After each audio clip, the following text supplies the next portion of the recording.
Good evening, everyone. Welcome to the West Yorkshire Football Show and our usual Monday night roundup and our look back at the weekend's action for these sides across our region. I'm Chris Bell. Did I say I'm joined from the start by Gareth Walker, Lewis Sale, and Stephen Downs. Stephen Browne will be joining us a little bit later on to discuss all things Leeds United with us. There's quite a lot to get through in the grand scheme of things. A busy weekend of action across our region side. Starting off, though, lads, are we all well? How are we all doing?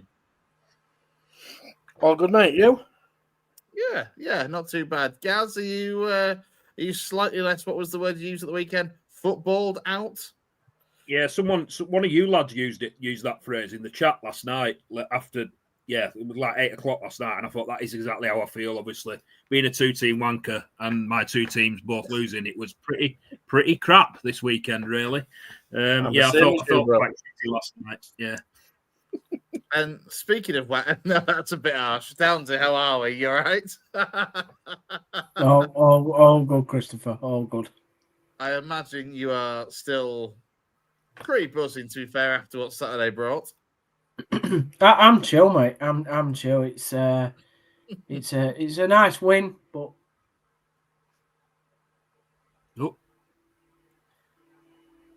am I back? There we go. You're back. Yeah. Oh, I said it's a nice win, but not getting carried away. That's fair. Let's start then, because there's quite a lot of the stuff to get through with the EFL, with Bradford and Huddersfield and Leeds results. We'll get the non-league stuff started, Lou. And we're going to start kind of bottom end of the pyramid, because I don't know if you've seen the last, half an hour or so, the Wakefield have announced that they're moving grounds. They are going from Featherstone, where they've been ground sharing for a while, and they're now moving to Pontefract Collieries. Of course, they've got the new, is it 3G, 4G, whatever you want to call it, the new AstroTurf pitch in place now at Ponte. And Wakefield are making that move to ground share with Pontefract Collieries. Yeah, like I say, it's only just broken. So I think, obviously, Ponte have really developed their ground with, some really nice facilities. The pitch looks in a really good nick now. The 4G pitch that's gone down, so it'll help both clubs. Wakefield need to go back to their town, in my opinion, as well at some point. That's the plan, isn't it? Yeah. So hopefully this might be a bit of an interim before then, maybe able to get a ground sorted in Wakefield. But listen, it's an opportunity for both teams to come together. It could prove beneficial. A bit of a mutual, partnership between both clubs. And Ponte have had an half decent season so far. Wakefield doing okay in their league, so it's going to be a challenge, because having to ground share with another team is never easy. And obviously, Ponte have got the women's side that they've started up since the ground's been redeveloped as well. So yeah, I mean, it's a decent move for both clubs. But I think from Wakefield's perspective, it just seems slightly nomadic in recent years, and they need to get home of their own very quickly, because if not, then they're going to struggle to climb the pyramid, in my opinion. Yeah, I mean, it's fair to say, look, whilst the tendencies haven't been particularly bad whilst they've been ground sharing at Featherstone, that period when they were at Bellevue or whatever, I think it's got a sponsor's name now, correct me if I'm wrong, Lou, but when they were in the city of Wakefield, ground sharing with the Rugby League club, of course, their attendances were doing, well, let's be fair, really, really well. You're talking like 400 or 500 attendances for Wakey in that period. So, obviously, I'm fairly certain that we've seen within the last year or so plans to build a new training ground and to build the kind of a stadium of their own just on the outskirts of Wakefield. But at least, as you say, it goes to show that if they can get themselves back into the city, that the crowds are there for them to attract. Yeah, they've not done too bad at Fev, to be fair. I think they've had, on average, 300-ish, which isn't too at all bad for that level. I know, obviously, there's potential and alleged, kind of financial issues at Featherstone, which has kind of brought this agreement to a bit of an end at the moment. So hopefully Featherstone do come out of that from a sporting integrity perspective. And, Wakefield have obviously just got to, they've almost got to pitch for tent as and where they can at the moment, because they haven't got the proper home ground. So, yeah, the appetite's there. It is a big town. We all know the thing about Wakefield being one of the biggest towns, or if not the biggest town without a professional football league club in years gone by. But they just need to. It's a city. It's a It's city. a city, isn't it? Yeah, it's got a cathedral. City town. Without a professional football club. Obviously. Yeah. But you know what I mean. I think at the end of the day, they need to get a ground of their own, probably to what the standard of what Ponty have got, to be honest. Make it in between, a viable product, both of them professionally, but maybe a community asset. But Wakefield's big enough city to do that. That it is. We'll stick with the Northern Counties East for now. We'll just kind of run through the results over the course of the weekend. Of course, with some FA Vars action for a couple of our sides over the course of the weekend. Albion Sports, they went through with a 3-2 win over Holker Old Boys. So they are into round 3 of the Vars, as are Liversidge, who got a 2-1 win over Atherton Laburnum Rovers. Keelan Swales on the score sheet in that one. In the NCL Premier Division games over the weekend, Campion got a 1-1 draw, a late equaliser from Paddy Sykes. Got them a 1-1 draw at home to Parkgate. Eccleshill were beaten at home by near neighbours Thackley by 2-0. Tadcaster Albion, they lost 3-1 away at Handsworth. And Horbury and Frickley played out a goalless draw, whilst Penistone Church lost 3-0 away at Sheffield into NCL Division 1. And Glasshouse and Welfare, they were heavily beaten by Selby Town. They lost 4-1 in that one. Ilkley Town were beaten by the aforementioned Wakefield. A good afternoon for Wakefield on that occasion, back to scoring some goals as well with a 5-1 win at Ilkley Town. Leeds UFCA, they lost 2-1 away at Maltby Main. And then there was a 3-3 draw between South Leeds and Club Thorn Colliery. So we mentioned that Wakefield were doing all right in the NCL Division 1. They are currently sitting 4th in those playoff places. I mean, look, they're a long way off the top. It's fair to say currently Durham District top of the table with 52 points, then Harrogate Railway on 48, Worsford Bridge on 46, and then Wakefield on 39, Leeds UFCA, who, to be fair, you've got to give them some credit. Leeds UFCA on their debut season in the pyramid, currently in that final playoff place with 36 points, Lou. Yeah, they just need to keep the momentum going like the rest of them to try and get as close as they can to Durham District. Like I say, the likes of Wakefield are going to be expected to be up there. Let's say Leeds. UFCA have probably surprised a few. Route 1 have obviously banged in a lot of goals, but kind of mid-table-ish. And towards the bottom end of the table, you've got the likes of Ilkley, Selby, South Leeds that are fighting out between themselves and glass out and propping up the table. So, yeah, there's still a long way to go. And I think, it'd be good to see some representation again from our region, because we've had it in recent years. And I know Durham District and Wakefield have got a little bit of history from previous years gone by, and it'd be good to see, like I say, Wakefield or other teams in our region just to kind of push them a bit and to make it even more competitive at the top. And that league changes so quickly. We saw it, last year Wakefield had a stinker at the start and they nearly won the league, and that's more than capable in that division because being respectful, there's a lack of consistency at that level. So when you have a good run of form, it can really propel you up that table. Yeah, it can. The NCL Premier Division table looking like that at the moment. Liversidge, again, we said it earlier on. They started a little bit slowly, but they very quickly, after that dodgy run at the start of the season, found their feet and are flying, Lou, at the moment. As you can see, Liversidge topping the table. Tadcaster Albion also in there, currently sitting 3rd. And then a host of our sides just outside those playoff places with Thackley and Eccleshill, Penistone, Campion, Albion Sports down in mid-table at the moment. The only kind of side that's really having a bit of a stuttering season so far is Horbury Town, who are bottom of the league. Golker currently 16th. But for Horbury, obviously new to the league, they've picked up 1 or 2 results of late. I'll say it was just a goalless draw on Saturday. Yeah, again, it's competitive. Danny Forrest and the guys at Sedge have done well to get themselves to top of the table with games in hand to play there. Obviously won at the weekend in the Vars and are going away at North Shield. And, I think Albion Sports, they play at home to South Liverpool. And obviously we've seen, a bit of damage at Myrish. They had to play their home game at Brighouse. So that's going to be an interesting situation to see how that pitch can get repaired. I know that. What's happened? I haven't seen that. Apparently there was a stray firework that's damaged the surface. So obviously that needs to hopefully get repaired, and being an artificial pitch, it's not just a matter of cutting up the grass and sticking a new piece of turf over the top. It's a bit more complicated than that. So there's there's some good fixtures there for the guys in the Vars, and there's potential to go through. But Liversidge and the guys are doing well, and you still got to do the job on the pitch, but it's almost expected as well in the depth that they've got. You'd predicted at the beginning of the season. I still think they've got enough to if not go up automatically, if not to go automatic through the playoffs, will go up automatically. Yeah, absolutely.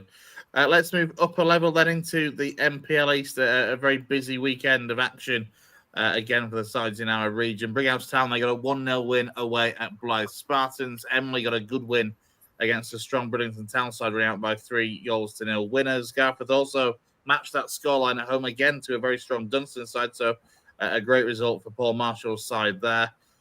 Elsewhere, Pontefract Collieries racked up some goals themselves over Ashington with that 5-0 win. Brett Park Avenue were beaten on the road at league leaders Red Car Athletic by 4-1. And Silsden and Ossett played out a 2-2 draw. We'll start with Avenue on that one, Lou. Of course, we know your affiliation to the club. Just one of those afternoons, it seems, for Craig Elliott's side. And obviously, away at a side that have scored, well, frankly, a ridiculous amount of goals. Yeah, 60-plus goals in, 17, 18 games is probably the highest across all divisions, if I'm being honest. They hit Sills the other week for 10. So, they're banging form. They've got some really potent strikers, picking the good teams, picking the better players from that region. And I know, obviously, there's a comment there from our Sherman stats, obviously, Red Car at Brighouse. And I think Brighouse are in a really good run of form, 6 unbeaten. So that'll be a really tasty game down there at Brighouse at the weekend. Red Car flying, once you get a bit of momentum and confidence, it's hard to stop. Avenue, by all accounts, were dominant in terms of possession, but just looked a little bit toothless in attack. And sometimes that can happen. But, I keep saying this, and it will go on to me later rant about just football in general. But, there's a little bit of impatience with some people of expecting miracles or not necessarily miracles. That's the wrong way to say.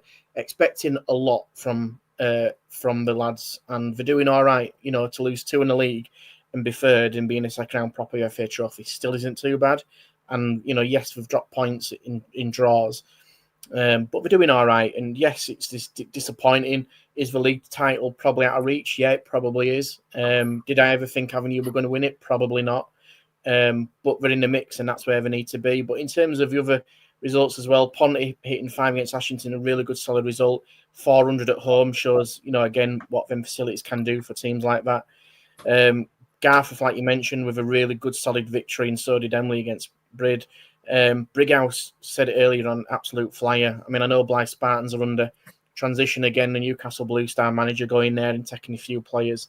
But Brighouse really, really doing well under Grant and Danny Frost. And Silsden coming back from 2-0 down to draw with Ossett. It's a good result for Cavanagh chaps down there in that West Yorkshire derby. And you're going to have to look again at the teams in around the battle.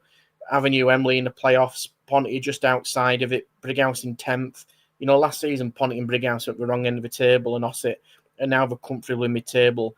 There's really the North East teams at the bottom, occupying the final 6 or 7 places. The lowest in our region is Silsden. We're in 14th and 5 points clear, so it's encouraging.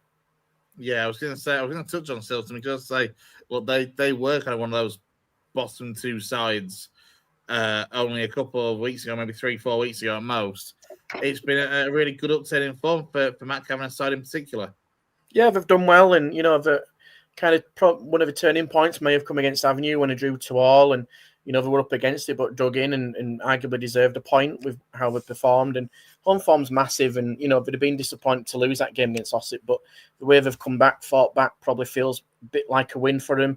But it's encouraging because our teams were at the wrong end of that table last season, and now we're kind of putting them North East clubs in their place a little bit and challenging them, which is not normally being the case. Yeah, it's slightly peculiar to look at the bottom of the Northern PL East and see so many sides that we usually think of as being kind of that hotbed the North East is, and how strong it is in non-league circles. But I say Blythe Town are bottom of the league, Blythe Spartans just above them, then Ashington and Newton Aycliffe make up the bottom 4 for now. Bishop Auckland also and Concert down there too. So all in all, things going pretty well for the majority of our West Yorkshire sides in the MPL East. Just the one result in the MPL Premier, and that was Guys over the course of the weekend. They conceded a very late equaliser away at Whitby Town, but Ian Richards getting his first point in his first game in charge, Lou. Yeah, solid appointment from Stocksbridge. You know, he's been in the building for a couple of weeks now. It feels like a sensible pair of hands. They've just got to give him time. Simple as that. And again, it probably leads on to stuff I'm going to say later on. But, you know, the guy's been well respected. He's turned Penistone Church round. He's done a remarkable job at Stocksbridge on, you know, very limited funds. He's probably going to get a slightly bigger budget maybe at Guys. I'm speculating, but it wouldn't surprise me if he did. And they just need to consolidate, guys. They just need to stick with him for at least another 2-3 years, see it out. He knows the region well. And yes, disappointing to concede a late equaliser, but it stops the rot a little bit and probably resets for the squad going forward. And I expect, you know, that squad will change quite considerably, I think, within the next couple of months. Yeah, it's one of those things that you often see new managers come in and players make way and new arrivals coming through the door. But as you say, for guys like, I think I said last week or the week before when it was confirmed, it does just scream sensible appointment that of course a new board at Guiseley have made. Yeah, I think it's solid. You know, they could have gone for a bigger name, larger name, but you know, he's had a decent reputation, like I mentioned earlier. Stocksbridge were not at all fancied to go up. In fact, I think I put them towards the bottom. They had a lot of financial problems at the beginning of last season, but he really galvanised a good, solid squad. You know, names that have not made it, but you know, have left different clubs. So he's had a bit of a mismatch of people. He brought them together and got a really unbelievable promotion under his belt. And I think at Guiseley they just need to just reset a little bit. It seems to be chaotic in years gone by. Too many manager changes, too many moves and shakers in the squad, and obviously they've tried to go back to Bauer and Boschel. For whatever reason, it's not worked out for the club and for them. And Guiseley have got a job to do at the moment to kind of be above that relegation zone. They've got enough quality in there, but the board have got to back him, and they've also got to stick with him, because if they don't, then they're on the edge. It's that pivotal moment now. They've twisted, they've got to back him, and they've got to stick with him. Yeah, it certainly looks like, as you say, if he can kind of recreate success at Penistone and at Stocksbridge, then over the next 2-3 years, you could be looking at a very solid, strong Guiseley side going forward. Into the National League for Halifax, it was a defeat for them at the weekend. They lost 1-0 at home to Hartlepool United, Lou. Yeah, 3 defeats on the bounce. It's kind of gone the opposite way. The peaked quite rapidly over the past couple of months, and then 3 defeats, albeit against likes of Hartlepool, Carlisle. They played some really tough teams, so that doesn't really help either. But you know what? Still solid enough in that position, kind of where people might think they might be, probably even higher. Obviously, they've got Sutton at the weekend, and we just need to probably just take state of where they are, just kind of take a deep breath and go again. And, again, we know what it's like over the festive period. We're just before it now, and they'll be wanting to go on another decent run and another block of games that we can target and go for. Anything would have been possibly a bonus out of these past 2 or 3 games. But yeah, I mean, it's one of those situations where it's unfortunate. It's like I say, they missed a penalty. And like Dave said, it was always going to end the way it did. And that just seems to be the way it is. Hartlepool have twisted as well. Simon Grayson leaving. Are they going to be up there or thereabouts? And, people talk about similar position in the table. It is still quite early in the league. I don't think there's anything to be worried about at all. If it went another 4 or 5 games losing, then you could start going, what's going to happen there? But I don't think there's anything to worry about. No, as you say, they've got a game against one of the struggling sides in Sutton United away on Saturday. And then the following Saturday, we'll quickly touch on this, sees the return of Chris Millington. His Solihull Moors side are the visitors to the Shea on the 22nd of November. If it's on. If it's on, we know what Shea pitch is like. But yeah, it'd be a nice welcome return for Millie and Coops there. Obviously, I'm pretty sure they'll be welcomed back with open arms, but as the cliche goes, over 90 minutes are not friends.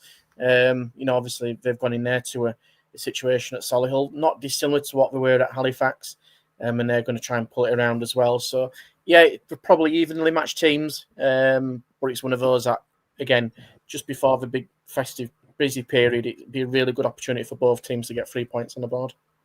Yeah, absolutely. So Halifax, as we mentioned earlier, currently sitting just outside those playoff places in 9th. with something to go to at the weekend.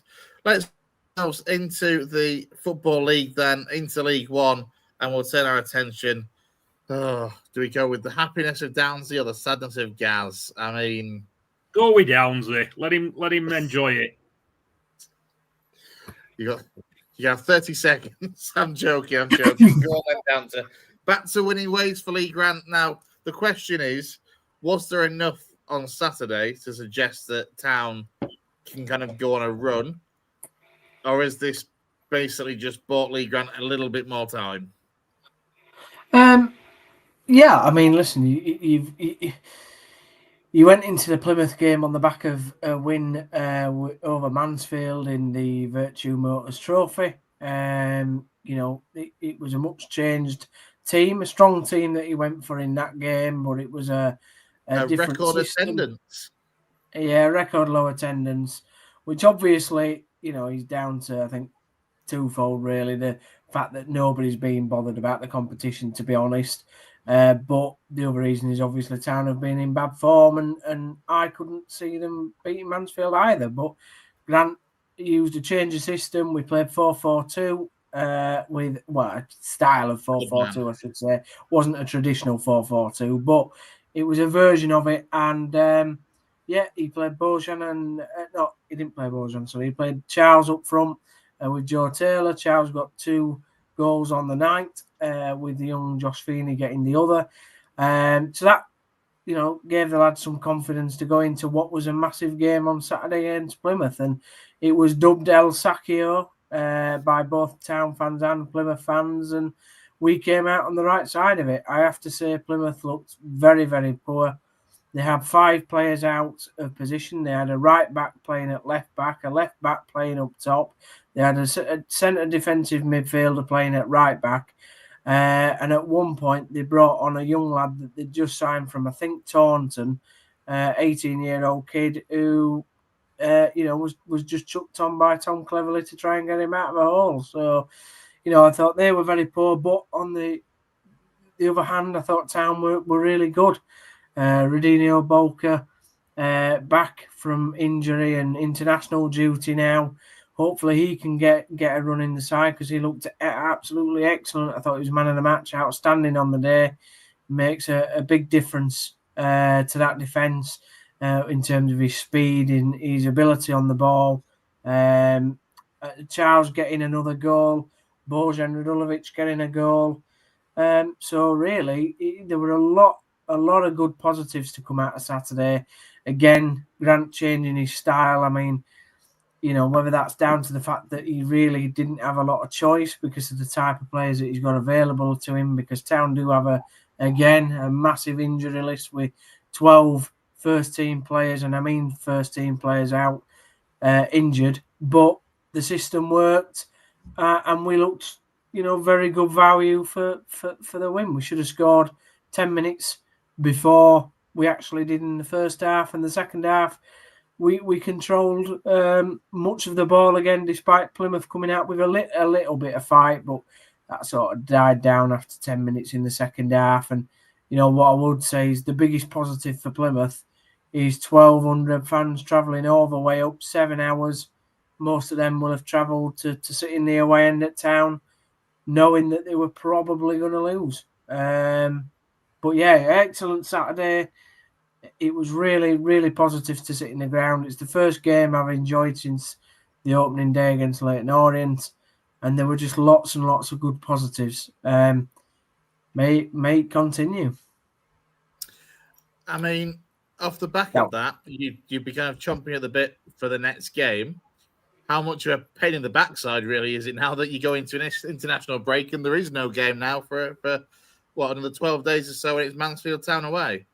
Yeah, we would have wanted the fixture straight away. I would have thought, or League and the players would have. However, it does give the squad a chance to recover, to get some of those bodies back. I think Marcus McGuane will be, chomping at the bit to at least get some minutes on the pitch. Anthony Evans looks like he might be coming back. Hopefully Jack Watmore can come back as well. So, there's lots of positives there as well for hopefully players being able to make a return.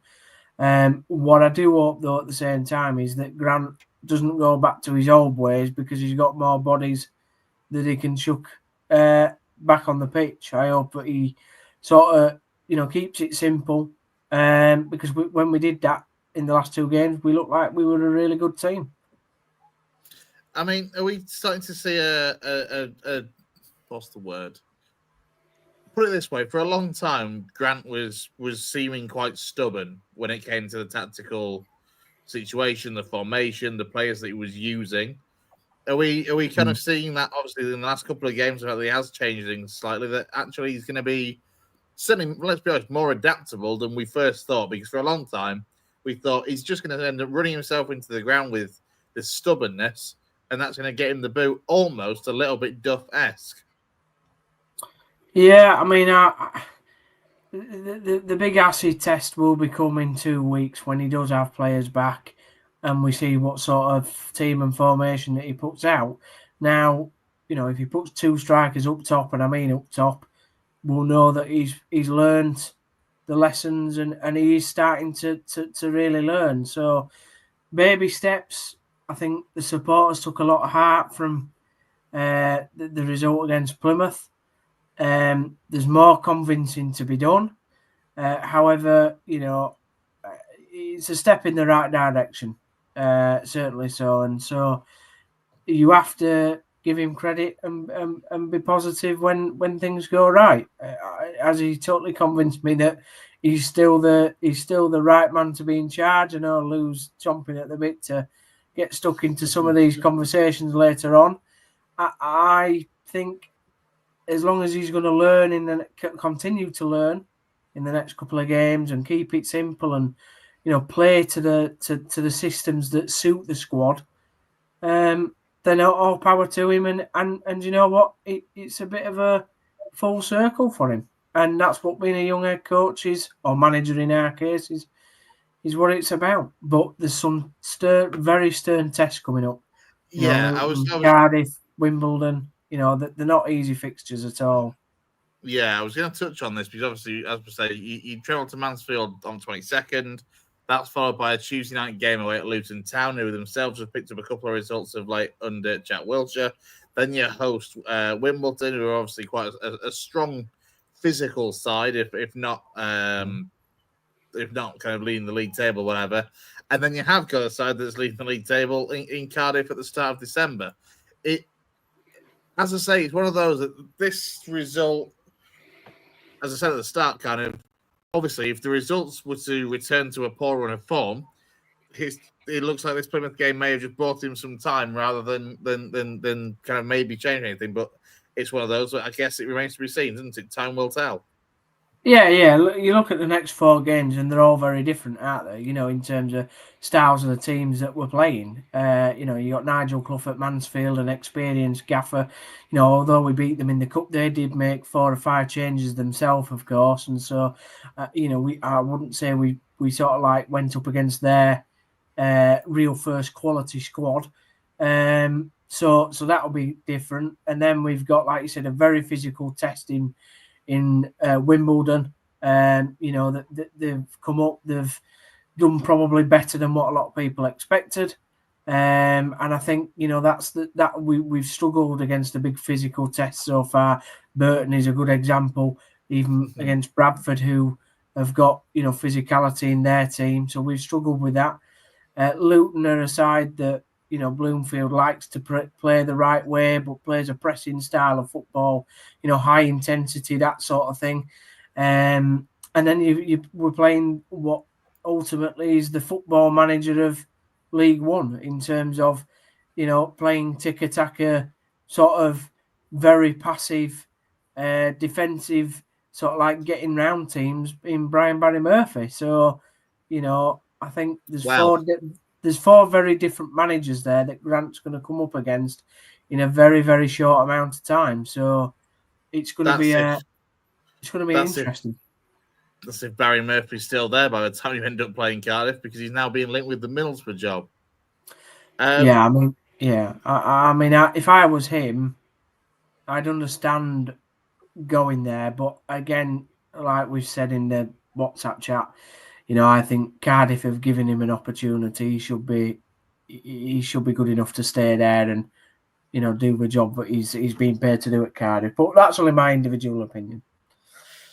Yeah, managers seem to be moving on and jumping to other jobs too quickly for my liking nowadays. Let's leave Huddersfield there. Oh, actually, no, let's not quite leave Huddersfield. One more thing that's come out this evening: a return to the club for Johnny Hogg, but not in a playing capacity. You'll be gutted to know. It is in a playing capacity, actually. He's. That wasn't the headline on the article I saw. Okay. No. So I don't know if you've read the article in full, but basically his role is going to be playing in training and alongside under 21 players in under 21 fixtures, sort of like mentoring them on the field. Obviously, it won't count towards his 410 appearances for the club, which is still this for United. Yeah. So basically, and interestingly, Paul McShane is at the club now, being assistant manager under Grant. So that's where that idea might have come from. To be fair, Hoggy said that he had offers in the summer to go elsewhere, presumably, maybe even at League One clubs. I don't know. He's still a quality player at this sort of level. So. Listen, I'm delighted he's decided to stay at the club. He's a town legend. He always will be in my eyes. And I'm pleased that he's going to stay around because he's the sort of personality, along with Peter Jackson, Andy Booth, John Worthington, who have been there, played for the club, know what it means, and can really get into the under 21 lads and say, look, if you wear this shirt, this is what it means to this football club to wear this shirt, and you better damn try hard to learn and be the best that you can be every time you represent the football club on the pitch. And I think personally, you can't get enough of those characters in and around your training ground. So for me, it's good news. It's good news. It's good. It's been a really positive week for Town. I'm really happy. I'm trying not to be too happy because it could all turn to crap in 2 weeks, and I could be sat here facing you lot and going, well, it's Grant out time. Yeah, so Jay Robinson says it's a tough league, wide open this season, boys. Lots of twists and turns ahead. He's not wrong. Don't forget, you can get in touch with us. You can use the comments on YouTube, you can get in touch on Facebook and on Twitter as well. And we'll get your thoughts and comments. Hello to Lee as well. He says, hi guys, Mark John together. We'll be talking Leeds in a little while. But we'll turn our attention to that twist and turns of League One and come to you guys for Bradford City. This was a game that when we spoke last week, I think it's fair to say you were dreading to a point because of what we expect and what we know about Gary Bowyer sides, that Burton would probably come, try and do a job and dig in. And lo and behold, it went exactly to the script you expected. It didn't really, Chris.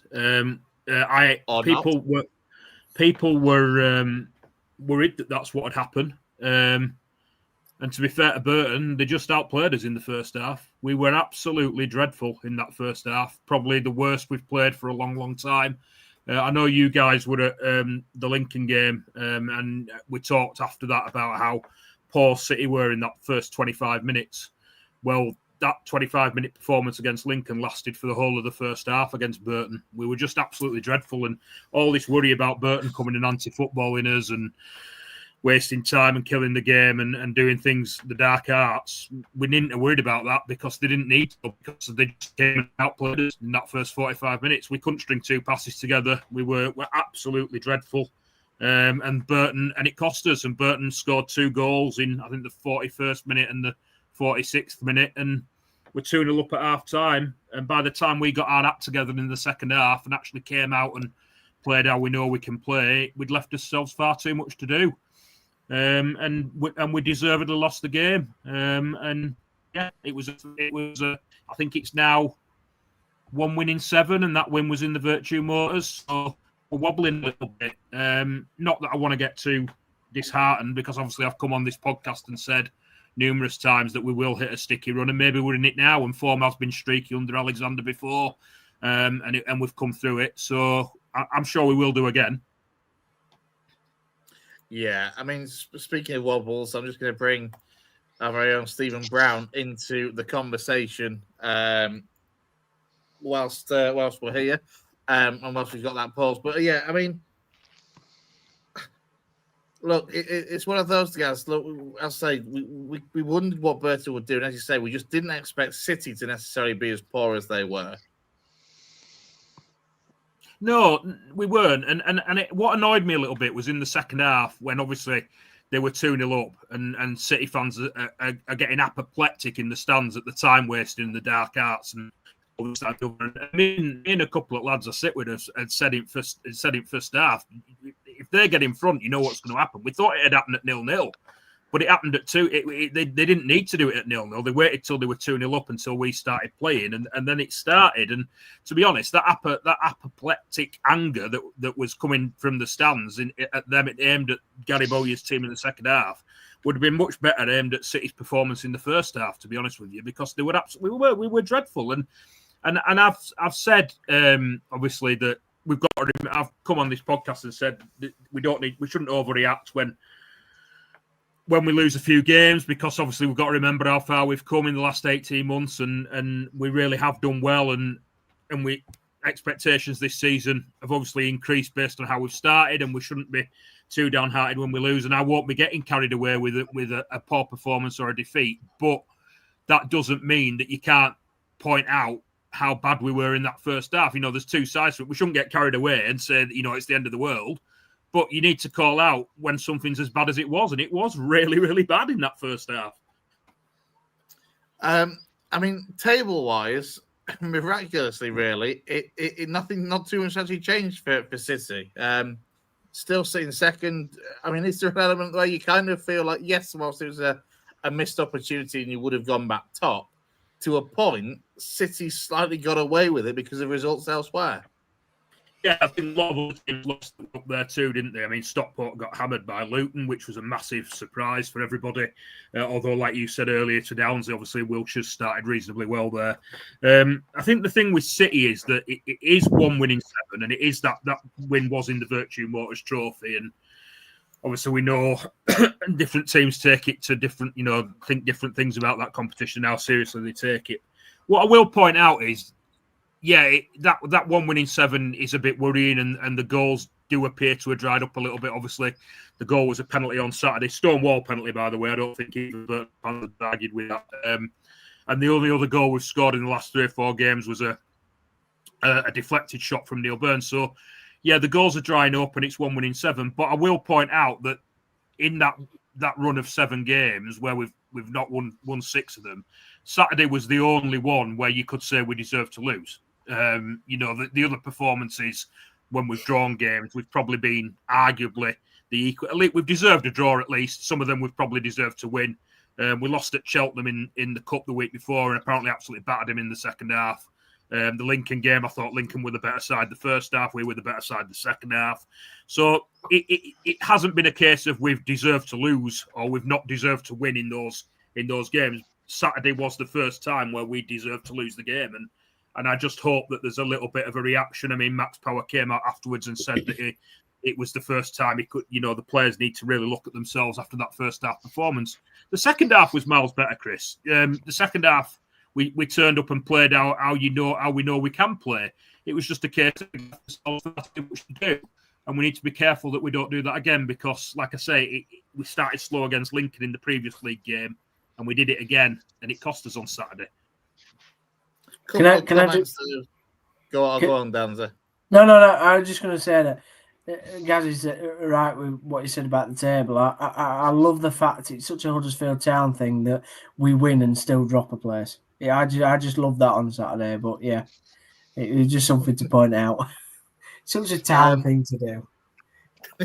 A couple of comments. I mean, to be fair, I'm just going to quickly bring up that table actually, because I think the only side in the top 6 to win was Bolton. I think I can't remember who they played, but I think they had a 3 or 4-0 win over somebody. Cardiff dropped points. Lincoln lost at Rotherham. Stevenage, I think, lost as well. It was a really bizarre weekend, to be fair, in the grand scheme of things. A couple of comments that have come in. so far, Gaz. I mean, we'll start with Jed. Jed says, look, as we'll probably say all over the course of the season, whilst City are in and around where they are now, as Jed says, City fans would have taken this before the season, surely. 1,000%, and that's why we've got to put it in perspective, and why I've said previously that when we do hit a bad run, which we seem to be hitting one a little bit now, like I said, we've been streaky under Alexander before, and we've come through it, and we need to remember where we were 18 months ago. That 100% true. But like I said a few minutes ago, on the flip side of that, you've still got to be able to call out when you play as badly as we did in that first half, and you've got to just like Max Power said after the game, you've got to learn your lessons from it and make sure it doesn't happen again. So yeah, 100% we'd have taken it at the start of the season. We're ahead of where anybody expected us to be, City fan or non-City fan. Yeah, and 72 Cheesy, he says that he had a few boos on the City highlights, Gav, which surprised him. Judging the town fan looking at the picture, but surprised him that City fans were less than pleased. But as you say, it's one of those. I guess it depends when the boos were ringing around Valley Parade, because if it was a half time with the poor performance in the first half, you can understand it. Yeah, a few boos maybe at how poor the 2 goals were that we conceded. That it was just a case of, players not doing the jobs properly, just sloppy on the ball and really, really careless. I mean, I don't know if you saw the first goal. Max Power's attempted clearance is pathetic, to be honest with you. When the ball comes into the box, it's really, really poor, and it's unlike him because he's been really good. So just little things like that where you just think players have maybe taken the foot off the gas a little bit and it needs calling out. But then there were probably more boos, like I hinted at earlier on, in the second half, when people were going apoplectic at the referee and at Burton time wasting and stuff. So it depends when they were, but probably justified the few that there were, but not, like I say, you've just got to be careful that you don't go over the top when we're all happy with where we are and how far we've come. What I do want to point out as well is Charlie Webster, Burton Albion's midfielder, absolutely fantastic, man of the match by a country mile. I thought he was brilliant on Saturday. He ran the show for them.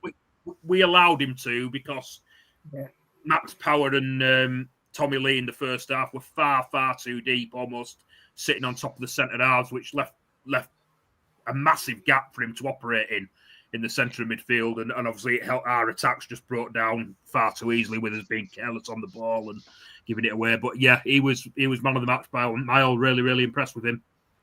Same against us, guys.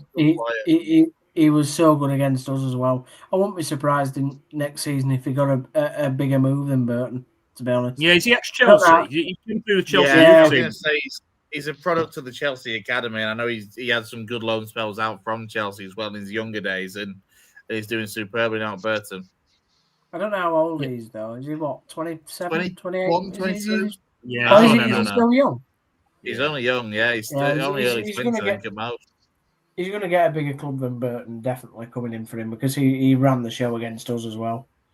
Yeah, like you say, I think a lot of it is like we did allow him to with how we played in that first half. And in the second half, he was quieter because, I'll be honest with you, I really enjoyed the second half. It was one of those where when the first goal went in, it was like when the second one's going to come, and then we might even go on and win it. It was one of them. It was really, really, it reminded me of the Parkinson days when we laid siege to the Kop in the second half. And it was a bit like that. It was just the fact we'd left ourselves far too much to do with how poor we were in the first half. And we just got to make sure that doesn't happen again. Cheesy reckons that Webster will be leaving Burton in January. Just saying, all the Yorkshire teams around the playoffs now. Where's Rotherham can come from? Rotherham can piss rides off. That's what Rotherham can do. For anyone that doesn't know, I'm a Lincoln fan, and they beat us 3-0 on Saturday. That was a shock result, that, Chris. It really was. I didn't see that coming at all.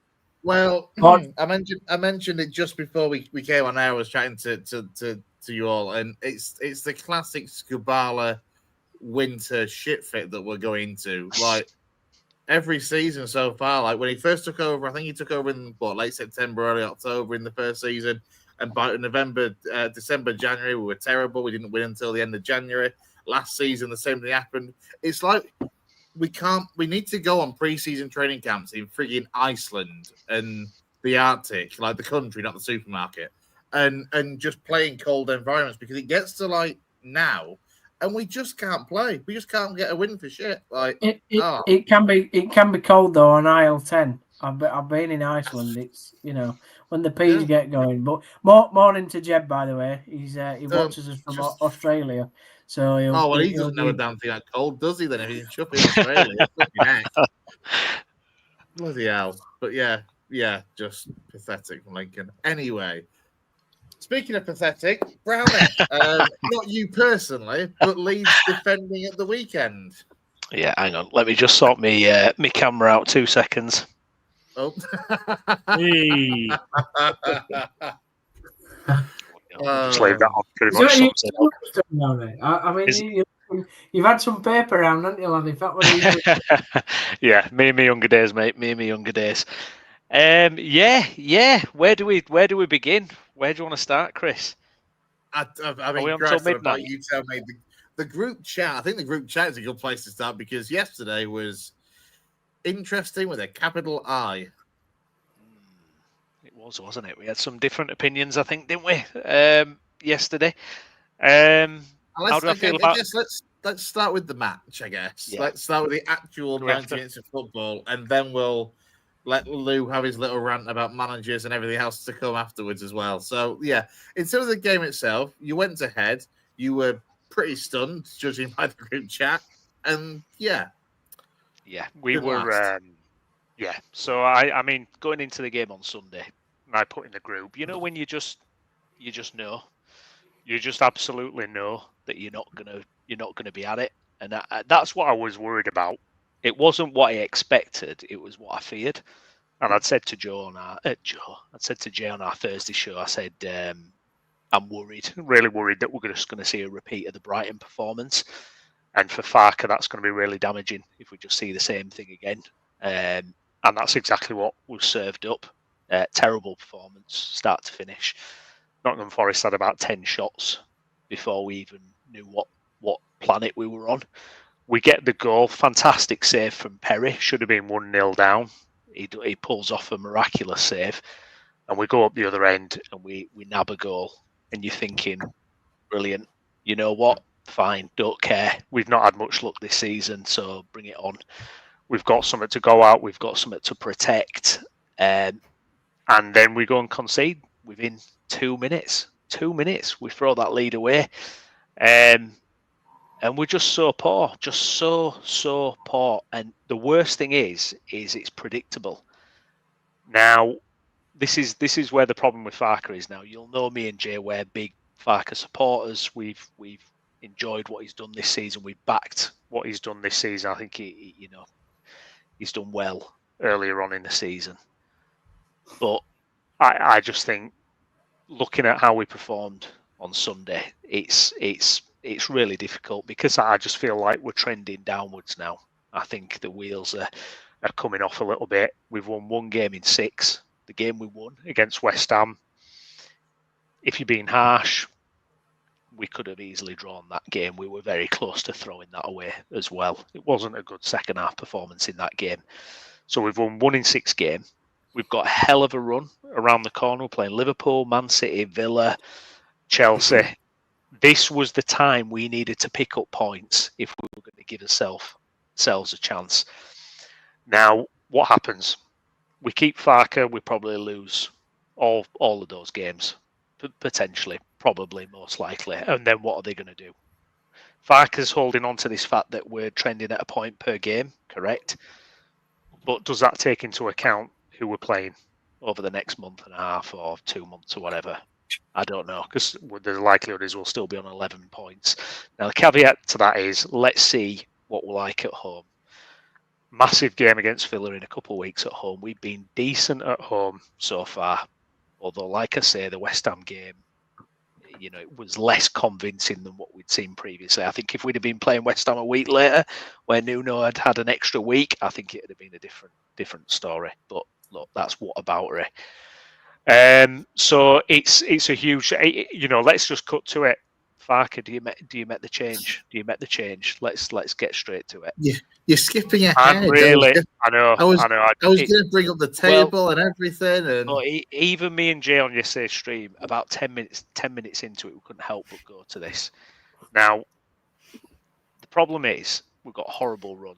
So if you do make a change, new managers coming in, it's the likelihood is they're going to have a terrible start. It's difficult. I just don't know where this is heading. with Farke. I don't know where it's heading, and I've lost a bit of faith that he can turn this around. And the problem is that was so predictable yesterday, and I just worry that he hasn't got any other ideas in the locker. Gav says there we play 7 of the bottom 9 and only 11 points. I mean, yeah, it's not good. But we're outside of the relegation zone for now. But I don't know. I think with Farke's football, sometimes if it doesn't quite click, it can feel like we've got separate parts of the machine that aren't working together. Yeah, absolutely. There was a stat flying around last week with the slowest build-up team in the Prem. I mean, Jesus. I mean, honest to God. I mean, what happens is we have the ball with a centre-back. The other team mark every other player. And we just kind of pass it around for a bit and then end up knocking it long. There's no ideas. There's just no. I don't understand what's happened earlier in the season. When we played Newcastle, Lou will know. We were direct. We were aggressive. We were, in their face. Where's the aggression? Where's the intensity? We've signed all these, 6 foot plus players, and yet we're trying to pass it around like it's back in the Championship. I don't get it. So I don't know. And to be honest, I think there's bigger problems at play. I think, look, you can talk institutionally, you can look at the Premier League, and you could go, it's not set up that new teams can come up and survive. It is a bit of a rigged game. We know that. We know it's a bit of a rigged game in the Premier League. I think also there's going to be big question marks about the owners, the 49ers. I think, the sporting director that we've got in this year, it was an internal appointment, which is code name for cheap appointment. Guy that's been at the club for however many years. Let's give him the big job, sporting director of a club in the Premier League. Planet you want? Are you sure? How can that be a decision? How can you give someone with no experience at that level the sporting director job? Now, the recruitment, we have to look at the recruitment because you can't have it both ways. You can't say, well, we're not good enough, but the recruitment's been good. That doesn't fly either now. So there's a whole thing. We're looking at the recruitment, going, what were the plans in the summer? The chief strategy officer, Robbie Evans, he was another one that was an internal appointment, another big key decision. He replaced Angus Kinnear, who was CEO. And that was another cheap appointment. It was another internal appointment. You look at the mess the 49ers made at Rangers.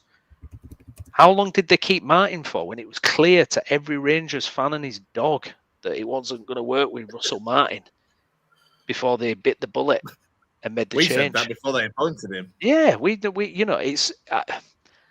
I think the thing that what I'm seeing with Leeds as well, and I raised this with Jay. Sorry, Jay. I raised it with him last week. Was, you look at Forest, you look at Marinakis, you look at Brighton, you look at Tony Bloom, you look at Chelsea when they had Abramovich, you look at these clubs that have these figureheads who own the club or are in these key positions driving the club. Leeds are run by an investment company. They just invest. So what they do is they just look at, right, what's worked before and try and copy it. So I think even if you get rid of Farke, I think we'll just get a bog standard appointment anyway. I mean, look at the candidates that are out there. Robbie Keane, Gerrard. Have you looked at... I mean, I was waiting for Robbie Keane. I was waiting for Robbie Keane to be kind of shunned to a point. I know he's doing well at Brentford, Ross, but that's obviously the biggest club in the respective division. Marco Rose doesn't seem a bad one, but this is the problem that and you know what?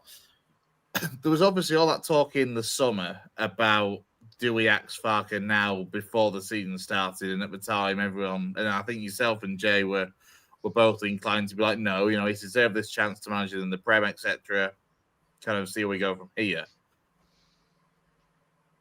I mean, two questions, I guess.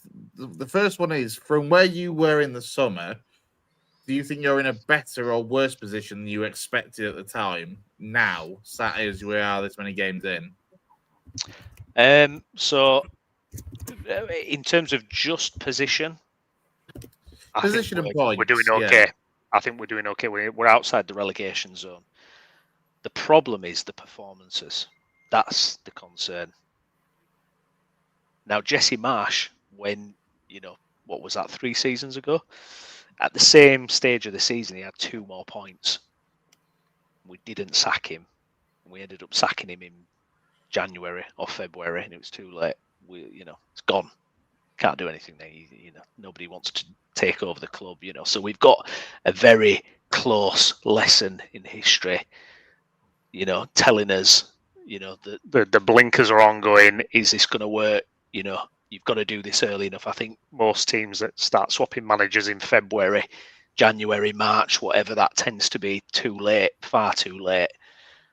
The performances is what's worrying me. I would have expected us to improve. I would have expected us to maybe start how we are now and actually get closer to what we were at the start of the season. I've always thought about Farker. He always takes about 10 games to really get going in a season.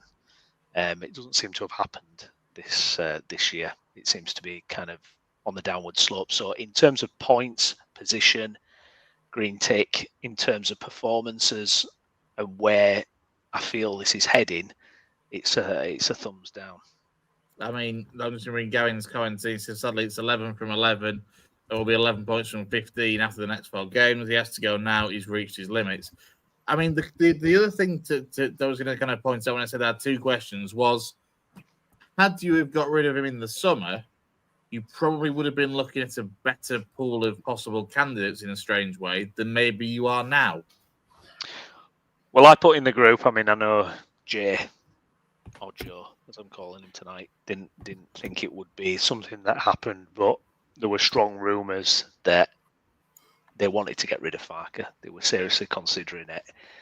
And then fan reaction put them off because we had the parade, everyone's in love with each other and, all that kind of thing. There's no, and that emotion took over a little bit and they ended up sticking with Farker, which I think is damning. I think if that is true, it tells you everything. It tells you absolutely everything. I want an ownership, someone who makes decisive decisions regardless of fan sentiment. So, yeah, I think, you're right. I mean, if we'd have had the summer, if you'd have gone into the summer, if you got rid of Farker, then you probably would have had more options. You certainly would have had more options. I think it's a better situation for a manager to go in when they've got a pre-season and stuff. But I don't know. I mean, at the time, I was happy. I was happy to give Farker a chance. But I don't know. Downser, I want to bring you in because I know you got a point that you want to kind of put to Browne. Well, I'll let Lou go first if he wants because he's been. No, you go for it, Downser. Go for it, mate. Well, there's just a couple of points really. I think, and I'd like Brownie to sort of like answer them one by one if he can. But I know I'll be very quick. Firstly, right, we've talked in the group, and I've been quite quiet over the last sort of like day or so on Leeds chat because I've sort of like sat back, watched the reaction. I've watched a few like what people have said. Over times in the summer, we said, or you guys said, that you were happy with the recruitment, or happy as you could be, and the only thing that was really missing was a creative person like the lad at Brighton that you've sold last year. Yeah. But for me, right, a perfect example of how you didn't score against Forest on Sunday, Brownie, was when the ball was crossed in and Calvert-Lewin had a chance to head the ball, right? It was a golden opportunity. There was hardly anybody around him. He had a clear chance of the header and he fluffed his lines, right? I think your major problem is not having a good number 9. And I think, yeah, you don't have a creative player, but I also don't think you've got a good enough number 9. I know Nemecha scored and it was a good goal on Sunday to get the first goal. It's a great strike. But overall, them 2 guys are not going to get you the amount of goals that you need to stay in the league. And it was a point in the group was put forward that's saying, well, we've got a good enough squad. We just need one player to make this a good squad. And then I see Leeds fans going, absolutely mad after the game, going, "We've got a crap squad. We've got this. We've got that." You can't have it both ways. You can't have being one player away from being a really good competitive squad, and now you're coming on here. I'm not saying you personally. I'm saying the Leeds fan base in general, saying, "Well, actually, we don't think we've got a very good squad. We've got the third, probably a bottom 3 squad, and we're doing better than what we thought we were going to be doing." I mean, which way do you have? I totally respect what you're saying about having the guy in charge of recruitment that's come internally from the club. I agree, it's probably the cheap option. We've seen it at Town. I've also seen the what you're saying about reacting to fan bases, what clubs do. Duff was sacked last year on fan base reaction, 100%. So I don't really know what Farker's meant to do, to be honest, because he can't really win, can he? I mean, he's probably not in control of the recruitment. He ain't got the squad probably that he wanted, and he's probably making the best out of a bad situation. But I don't think he's a Premier League manager anyway. I never have done, to be honest. I just wondered on them couple of points if you've got any views, really.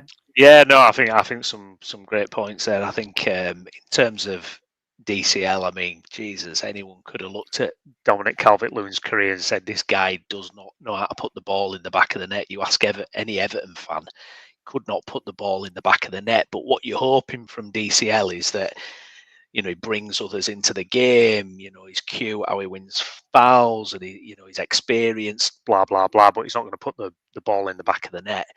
And in terms of the recruitment generally, the attack's a mess. I mean, the attack's not good enough. But DCL's not doing that, is he? And neither's Nemecha. He's not doing them cute little things to get you near the box. Well, I think DCL has been playing well. I think he's one of them. He's good at winning headers. He holds the ball up. He does clever little knock-ons.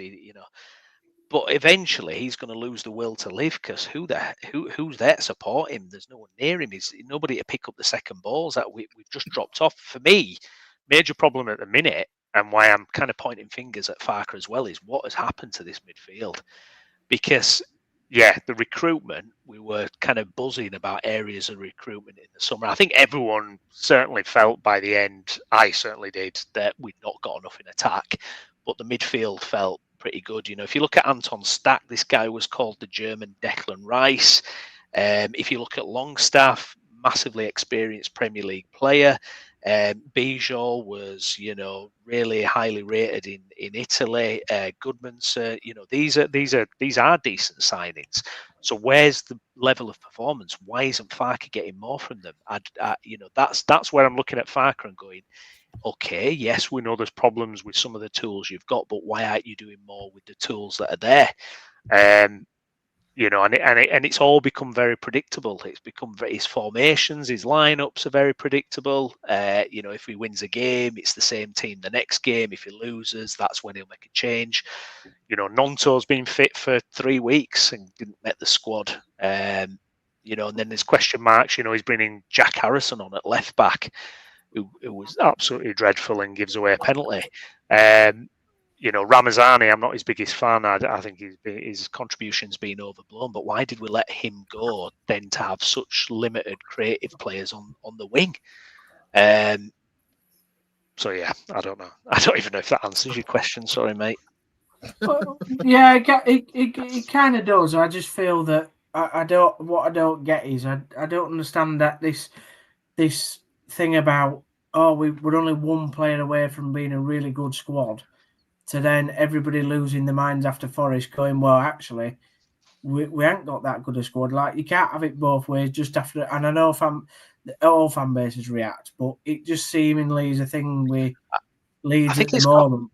I've said it for a couple of weeks, so I think confidence. I think confidence for a footballer is just so huge. You look at someone like Klopp, who goes, he just gives players confidence, doesn't he? You can see he can turn average players, into excellent players because of that confidence. And I just look at players like Stack at the minute, who is good enough. There's just no confidence there. And for me, Farker's whole demeanour and the attitude is we're not great, and we're not a good team, and we're doing well, and we're going to struggle, and I don't know. It's just a very the whole thing smacks of just confidence being drained out of the lads, and it's his job to give these players confidence, to help give them confidence, and he's not doing that at the minute, especially away from home. I mean, look, I know Lou's got a lot that he wants to get off his chest. Just before we come to Lou, I just want to bring up this. This is the latest odds for the next Leeds managers list that I've literally just screenshotted a few minutes ago. And you can see Marco Rose, who was a former Borussia Mönchengladbach, former Borussia Dortmund, and an RB Leipzig manager. He's currently the 13-8 favourite. You then got the likes of Brendan Rodgers, Steven Gerrard, Carrick, Knutson, Ten Hag, O'Neill, who I know Brownie's absolutely dreading that prospect of Gary O'Neill rocking up at Ellen Road. And then some more on the outsiders. The likes of Robbins, Keane, Hasenhüttl, Please appoint. Southgate, and bottom of that list, I think if I just take this ticker off, is Ole Gunnar Solskjaer. There we go, United legend. Please appoint Russell Martin. Please, that'd be amazing. That'd be stunning. Can you imagine the meltdown just within Brownie individually would be worth it? I like stream it if that happens. I will sponsor the next the Leeds show for 50 quid if they appoint Russell Martin. I've said that live on air as well, so I can be held to it. That'd be stunning. I'm shutting the channel down. The channel's the same owners who sack him at Rangers appoint him at Leeds. Please let it happen. I can't no option. Right, where's my shirt? Where's my shirt? Yeah, I'll get my shirt. Get your shirt on, Browne. Lou, look, we'll come to you because get straps in, boys. You're a man that likes to give managers time. Yeah. But come on, surely even you can see that Farker is not a Premier League manager. From what? For a short spell at Norwich? Well, no, to be fair, that's what we're judging him on, though, aren't we? 2 seasons in the Premier Norwich, to be fair. But that's what people are judging him on, for a short spell at Norwich. That is a failure. Wank then, he's wank now. Like, nothing's changed. I disagree. We lost the money from the stream 2 minutes in when Gaz said wanky, so it's fine. Right. So this has been brewing, right? And I get it. I get it that sometimes managers can make some bizarre decisions. And Brownie's hit the nail on the head with some of the stuff I was going to say about confidence. Like, do not underestimate the power of confidence in players and managers in the club. Leeds were riding the crest of a wave. They were pretty much not rock bottom, but not far off it after a playoff defeat, which the guys were there. We've seen it. Farker's pulled them off the canvas, got them sorted after what was a bloody awful pre-season the year before, got them close and got them back up. At the first time of asking, when people were questioning Farker, he did the job. He ticked the box. He got what they needed. Now he's got them into the Premier League. He's had limited resources because of PSR, which is almost a stranglehold around a lot of clubs in the Premier League to make a success of it. There's certain clubs who have found a niche because are they ambitious enough to get in the top 6? They're going to try, but they're probably not going to get there. And there's the rest of everybody else. So the likes of the Bournemouth, the Brightons, to an extent the Brentfords and that can almost get away with a little bit of just going through the motions and being an established Premier League club because they've just timed it right. Sometimes that's just you get your lucky breaks and that's where we are. So all this shortism stuff about people wanting Farker out and managers, this, that and the other. And we can talk about what Gaz went through at Bradford City with Alexander. There were people protesting at the club. They wanted Alexander out. Lo and behold, he gets them promoted. At the weekend, there's people booing Thomas Frank for making a substitution. 5 minutes later, the lad goes and scores. That kind of shuts a lot of people up. But I thought, you know what, hang on a minute. Let's have a think about this. Am I kind of just being a slightly pro-Farker thinking he's doing the right job and I'm, giving him too much leniency, thinking he's got too much credit? So I thought I'll go back over the years and kind of go through the shortest reigns in the Premier League and the last 3 years in the Premier League when clubs have swapped managers, right? So strap yourselves in, because Leeds fans, you want Farker out. Sometimes the grass isn't always greener. So the shortest spells in the Premier League: Sam Allardyce, Leeds United, 30 days, relegated 2023. Ange Postecoglou, 39 days at Forest. They've made the decision straight away. They've made a mistake. They've twisted immediately. Les Reed, Charlton, 40 days at Charlton, relegated 2006. Rennie Meulenstein, Fulham, 75 days, relegated 2013. Frank de Boer was sacked really early on at Palace. They got Roy Hodgson in, saved the day straight away. Bob Bradley, sacked just after Boxing Day, Swansea. They survived. Flores at Watford, they survived. They sacked on December. So that could be the silver lining for Leeds United fans. 2 teams in years gone by have sacked their manager around December time to give themselves a break. I go on. Terry O'Connor, Wolves, 91 days, 2012, relegated. Nathan Jones, Southampton, 94 days, relegated 2022. Colin Todd, 98 days, Derby County, relegated 2001. So out of 9 teams have had shortest reigns of managers have got relegated.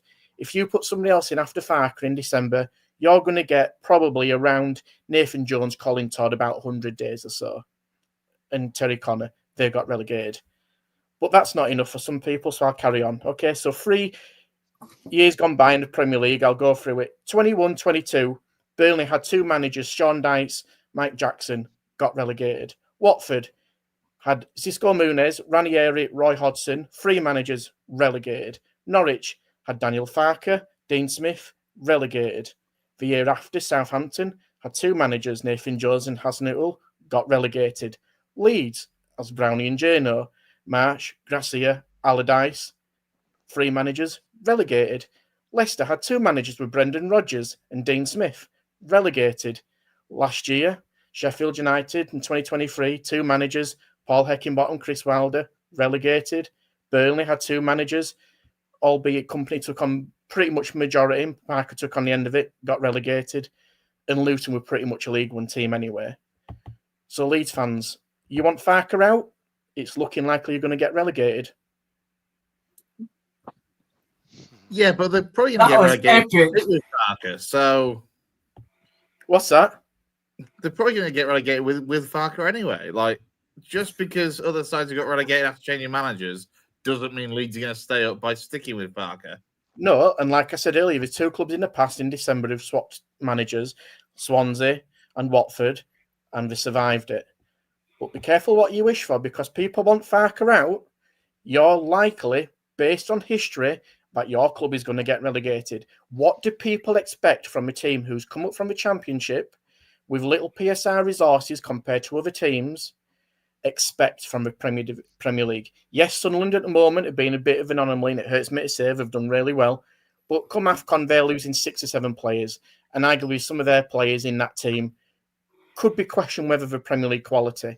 Leeds at the moment are doing what's expected. Would they have got Nuno in as a manager? No. Could they have got Dyche in? Possibly, but it's still a stretch. Who's going to come in? You bring that list back up. Who's their mods? Right, let's go through them. Right, Marco Rose, completely unproven in the Premier League. Red Bull connection is likely. Brendan Rodgers isn't considered good enough for Leicester in the Premier League before. Wasn't considered good enough by Celtic, but now he's second choice. Steven Gerrard didn't do out at Villa. Let me continue. Michael Carrick at Middlesbrough didn't last long there. Knutson I've no idea about. Ten Hag stunk the place out at Man United. Gary O'Neill, to be fair, didn't do too bad at Wolves. Postecoglou can't last more than 40 days in Forest. Mark Robbins, who I think's good enough, but is unproven in the Premier League. Robbie Keane, unproven in the Premier League. Hasenhüttl stunk the place out at Southampton, got sacked. Did he bollocks? No idea. Russell Martin hasn't really done much. Frank Lampard hasn't been proven in the Premier League. Gareth Southgate got relegated with Borough. So what do Leeds fans want? What are Leeds fans watching this expecting by getting rid of Farker? Because if they get rid of Farker and get a new manager in, is it likely they're going to go 12th, 13th and up? I don't think so. The Premier League is a completely different beast now. I'm sorry, but there is some monumental bullcrap amongst that lot, Lou. And you and me usually get on and agree on quite a lot of things. But I think to say that Hasenhüttl and Rodgers stunk their respective places out is a little bit harsh because, yes, they were axed in the end, but, Hasenhüttl was at Saints for what, 3 or 4 years after keeping them up and doing a good job of keeping them up? Rodgers did the same with Swansea. Okay, so you say that, but now he's on the list, and some people think he could be possibly good enough to keep Leeds in the division when he wasn't good enough to keep Southampton in division. What does that make Leeds United then? No, but he did keep Southampton in the division for the previous 3 years before he was out. But they got rid of him, Chris, because they didn't think he was good enough to keep him in the division. They got Nathan Jones in, and they got relegated. So when you've got 2 or 3 plus managers, as history has proven through my stats and facts there, Leeds United would struggle to stay in the division if they got rid of Farke. That list. Every manager. Hang on, sorry, Brownie. You can't assess every manager on a moment in time where things weren't going so well and they were sacked, because the body of work where they were doing well, you're not looking at the work they'd done previously. Okay, that's fair enough. But at the same time, what I'm trying to say is, as a overall picture, clubs on the whole who've had more than 2 or 3 managers across the Premier League in recent few years have got relegated. What do Leeds United fans expect? But by the same logic, survival. So the best chance at the moment, based on history and the list of managers that are potentially available at this moment in time, will not do any better than what Farke's doing. Now, don't get me wrong. There's mistakes that Farke's clearly making with selections. I've heard it from the chaps. I've heard it from various sources that we think he could be selecting different players. Granted, absolutely fine. I'm not against that in the slightest. We can all be good managers and we can all say our opinion. But history has proven, more often than not, you swap your manager during midway through the season, you'll get relegated. That's it. You can't argue against it, Chris, because that's true. I've just read it out. It's true. I just want to chime in. If anybody who's watching is in a football chat like this, this is what it ends up like every day going. All right, see you later, boys. Enjoy the lead chat. And I feel difficult because obviously I get it. When the lads are in it, like Brownie and Jay, they see a different perspective to me because it's their club and they get rightly more passionate about it, and they can see probably holes in it more than I can do. But I looked at that thinking, am I being, again, on that side of Farke? And I've looked back in the past at people who've had short reigns, like I've said earlier. Somebody comes in now, November, December, they're going to get 90, 100 days. And history's proven that more than 2 or 3 managers get relegated. So I don't know what people are expecting. The Premier League is so different to the Championship, and maybe he needs to react a little bit better with the rest of the players. But look at Emery coming in at Villa a couple of years ago. I'm not saying there is a candidate like Emery. Yeah. I'm not saying we could get that, but he came in November time or whatever it were at Aston Villa and transformed it, and then look at them now. He didn't get relegated. No, he didn't. And I'm not saying every single one is. And I've never said that every single one is. The likelihood is that most teams go down changing. And I get it, 100% get it. Some people are not happy with Farke and more entitled to their opinions. All I'm saying is, looking from the outside, it doesn't look favourable. So some fans have got to slightly question whether the grass is always green. It's the other players playing for Farke. So you guys will probably debate better than me. Is form slipped a bit? Yeah. Is it a different beat of a Championship? Yeah. But also, what are Leeds fans expecting to get into the top half? It's not going to happen. That squad's not good enough. Let's let Gaz come in because he's holding his hand up. He's waiting politely like he's at school with his hand up. Come on, Gaz. You missed it earlier, but I just had one point to make, and Lou actually said, come in before me because I'm going to go on a right rant, and you missed it, Chris. But my point actually follows on really nicely from Lou's, because ultimately all what he said and all what you guys are arguing about boils down to one question and one question only. Bring that list up. Hang on. There we go. Do you honestly think, or it's fan opinion as well, but the 49ers have to decide too, do they think anyone on that list can get more out of that stuff than doing? Because you talk about PSR, there ain't going to be a lot of changes in January. So you've got to think to yourselves, is there anybody on that list that you think will do a better job than Farke? And then obviously the 49ers have to think that it's impossible to say. That's what it comes down to. We can't say. I'm going to go yes. We can't say. Something wacky like Hasenhüttl could come in and get a tune out of that squad for 6 months. It's impossible. Just looking at it, you would probably say, yeah, it's not the most inspiring bunch, but we can't say categorically that nobody on that list can get a better tune of these players than Farker. We can't say that categorically. Brownie, Hasenhüttl had a far better squad at Southampton than we've got. Well, yeah, maybe, but that's not to say he couldn't get more from this squad than what Farker's doing. All I'm saying is, I'm not saying I want Hasenhüttl or anything, or that he would do it, but I'm saying we can't say that, out of so many managers, that they all can't do a better job than Farker's doing right now. That's true, mate. That's completely true. Also, but who would you get in? Who would you get in then, Brownie, in a moment? If Farker's not the right man, based on the candidates available, who is that man to take over from Farker, Brownie? This is what I'm struggling with. By the way, this is what it doesn't have to be somebody off that list. Like we see appointments that aren't on bookies. This is what I'm struggling with. The candidate is going to be of the level of that list or lower. It's the same level or lower, yeah. There's no Emery out there, is there? There's no Emery out there. Exactly. No, I get that. I get that. Leeds are not publishing it to the Premier League and Global Tech. The list has come back. I'll bring it back then, because I reckon there's half a dozen managers on there that would probably stand a better chance of keeping you up than Farker. Ooh, but you're speculating on the other side. So we're also saying that Farker, and I'm just kind of putting probably words in mouth here, but we're saying we don't know if managers are going to be better than Farker. Who's to say that you flip it the other way? They could come in, they could lose the rest of the season. You're being hypothetical. Do you like that with Farker? We could flip the same argument. You could, and this is the thing, because shock horror, that's football.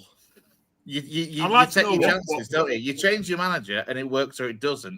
That is the basic likelihood thing. Is it doesn't work. But it might. So Chris, and at the end of the day, you look at that list that could do a better job than Farker. Sorry, guys. Know what Chris, you obviously said you think there are people on that list that could do a better job with the current squad than Farker. You said that a minute ago. I'd like to know what Brownie and Jay think, because they know the squad. I mean, Brownie, I suppose I'll go first. And hi, nice to see you guys. I am more on Lou's wavelength of thinking. I am. I've got to the point where I'm now kind of resigned to the sacking and resigned to the change because of the ridiculousness of the fan expectation and pressure. Not because it's what I think we should do, but the noise will carry so much now. It'll carry into Ellen Road that it feels inevitable for me, which is why I've been so frustrated today. Does that make sense? Yeah. But if we're looking at this list here and you're asking me, the only one out of that list, I've been thinking about it a lot today, that kind of makes some rationale of sense that I think we might be able to gear them up for the rest of this season would be Southgate.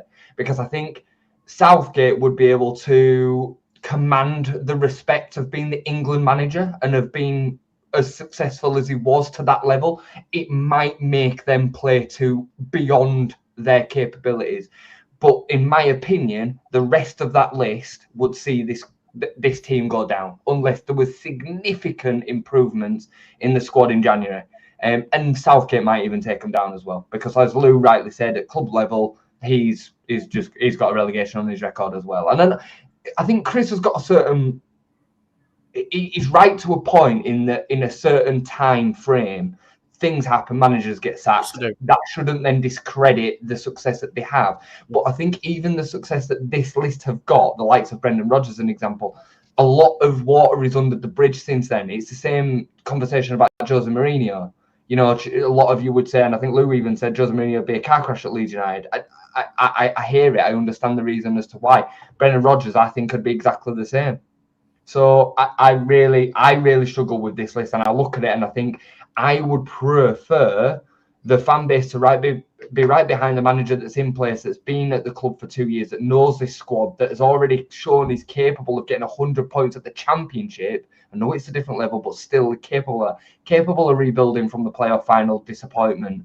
He's picked this team up off the floor before. He's rebuilt it before.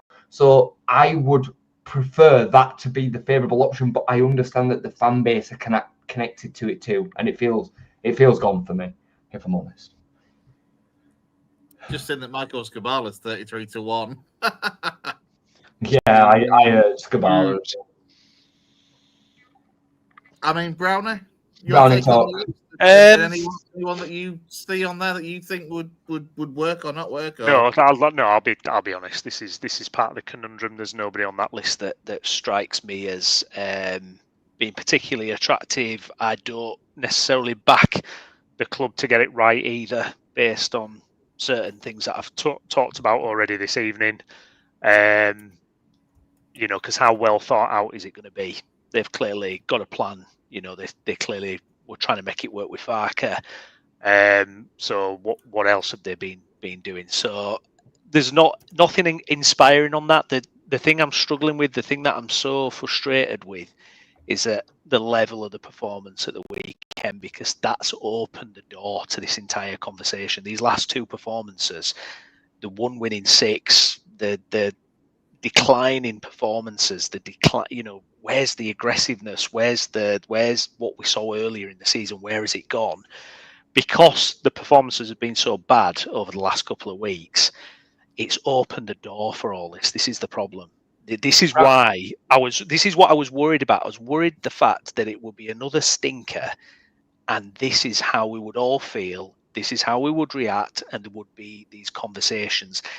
I really wanted us to put on a performance on Sunday that gave us hope, gave us promise, gave us something to point to, that we can actually perform away from home. We can get points. Farker is good enough, and there's something to believe in. This is the problem. It's left us in a position now where there is all these question marks. I have a big question mark about Farker, and I've been one of his biggest supporters. Brownie, can I just say on that though? Are we overreacting slightly? Just hear me out for a second, right? So I saw people say earlier that we've not played well since we drawing to Bournemouth at home. That's just not true. We lost to Spurs the game after and actually played them off the park for large parts of the game and should have at least got a point. We conceded 2 deflections and lost. We then beat West Ham on the Friday night at home after the Burnley loss.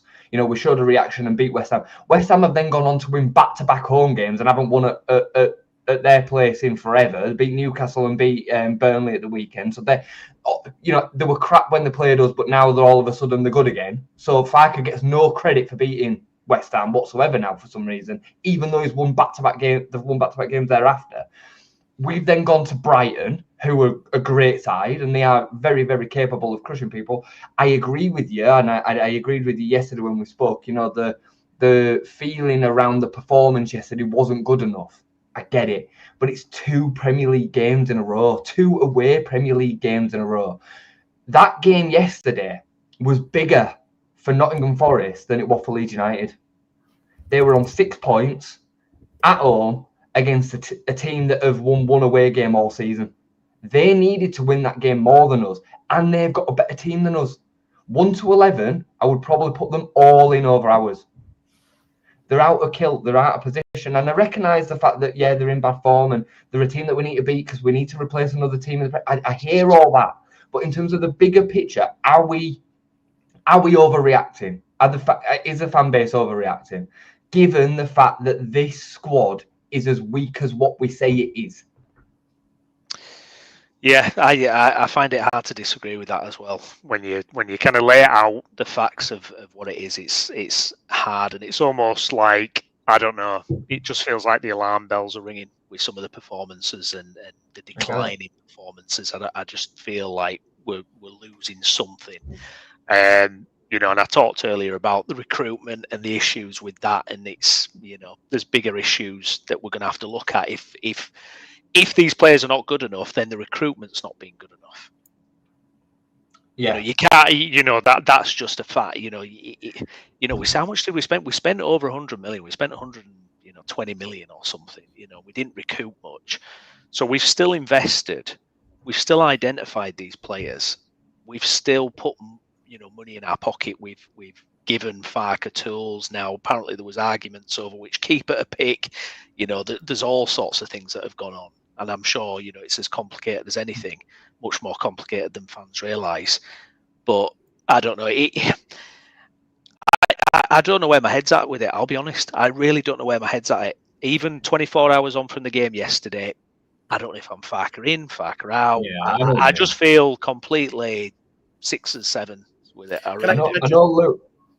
Sorry, I was just going to say, I know Lou will agree with me when I say this, but there could be a conversation that the club were just not capable of getting the recruitment right to keep us up.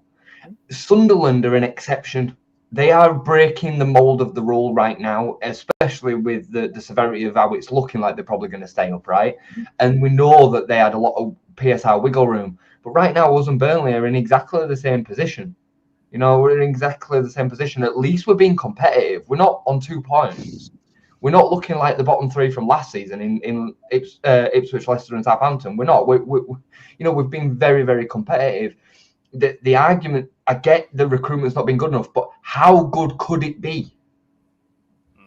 You know, like I'm gonna push back and try and keep a level head on this as much as I possibly can, because I am not fully subscribed to this is all just a crap manager's fault who failed 4 years ago at Norwich in the Premier League when he had nothing. They signed Josh Sargent, and that was it in that second season. Like, I mean, I know we had the back and forward earlier, and you, Chris, you mentioned Derby as being the worst ever, and you were saying that they were nowhere near that team. Fine, all right. Let's just say that. Apart from Derby, there ain't that many teams worse than that Norwich side, especially the one that were in the second season. You know, the first one had a little bit of momentum, and they did have some characters within that side. You know, when I looked at it again, Jamal Lewis, Max Aarons, Ben Godfrey were coming through. You know, they weren't. That back four wasn't a bad back four, actually. Yeah, they had something. But the second time they came up, they lost Buendia by then. They were screwed. So, you know, I just think it's so. I'm saying all this while hearing all of the things that the Farker outers are saying. So pre-planned substitutions, tactically, you know, a little bit inflexible at times, boring football at times, lineup comes out, you know what it's going to be. All these things, I hear it and I get it. But you know what? Most of the other managers have that as well. When Bielsa were going through bad times, Bielsa rolled out the same team in the same formation. You know, Bielsa rolled out the same formation with the same players when we were to the bare bones, Brownie. We had no players left to be able to play that level of football, and he still didn't change. That's what top level managers do. They stick to their principles, they stick to the tactics. So we're gonna find ourselves in the same situation with another manager that doesn't know these players. Like, I'm really worried about the quality of managers that we can attract, because I believe that they will look at this team and be like, I'm gonna get relegated. No, I mean, I'm wrong. Yeah, 100%. No, I wouldn't back us to actually get someone of enough stature, whatever you want to say, to actually do anything better. To be honest, I think we would go for a cheaper option. I think you would see a Gary O'Neill. I think you would see someone of that ilk. And it's just a roll of the dice, then, isn't it? You know, and see if you can survive. It feels like it's heading a certain way, doesn't it? Come January, like, I mean, we spoke earlier with Jay and I in the group chat, like, what likelihood is there that there's a slight, depending on obviously how the table looks in particular and who and where things are manager wise, what are the chances of them taking a slight sod-it approach to the PSR situation, spending not drastically over the means, but you know, just to try and get some bodies in, because whoever is in charge, whether that's Farker, Marco Rose, Rodgers, Solskjaer, frigging whoever, somebody who is going to be looking at that squad in January and wanting some signing somewhere. You know, the biggest problem with that is that we've got very few sellable assets. Yeah. That's the biggest problem, because then you get relegated and you're like, shit. We can't reach. Yeah, and then you're in massive, massive trouble. You're in a situation that we found ourselves in because of the clauses where you're having to send them out on loan and you're getting no return value. And then you can't even bounce back. So, again, I remember the pain and misery. You know, I'm not a fan that will allow myself to just delete what happened 20 years ago out of my mind. You know, some of the takes that I hear of fans that are the same age as me that remember all that, remember League One, remember administration, and they're just like, balls to it, they're chucking out.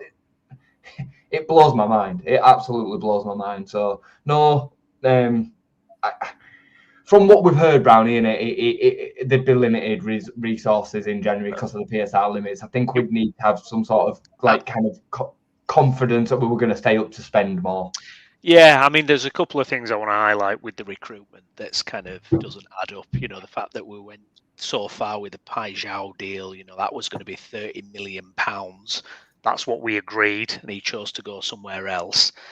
And you're looking at that going, that would, oh God, he'd have been perfect. We know that. And then I don't know where did that money go? What happened? I know we bought Okafor for half of that. We filled a couple other positions. We seemed to change tack.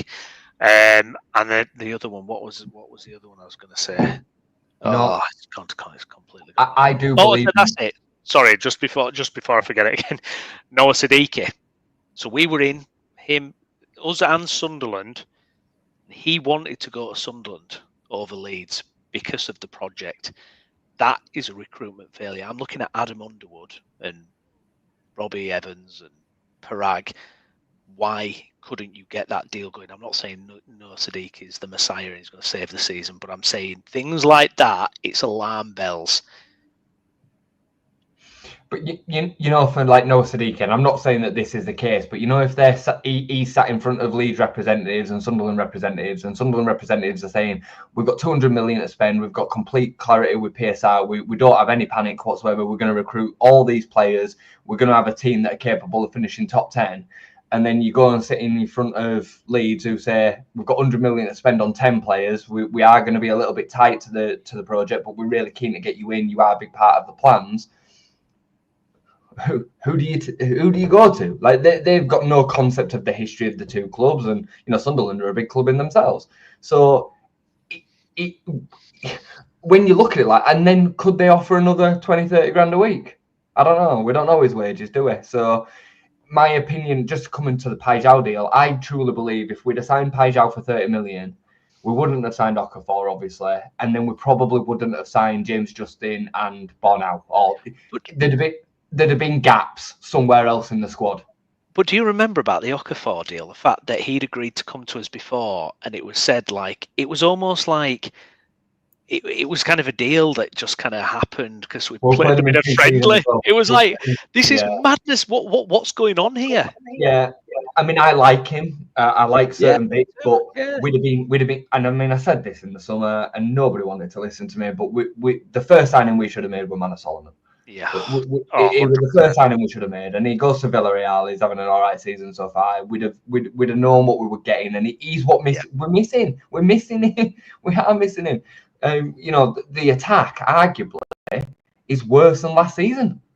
In you know the situation that we find ourselves in with Okafor being replaced by Solomon, and then you know Bamford not being in the squad, and I know Bamford's not going to be the remedy, but is Calvert-Lewin that much of an improvement?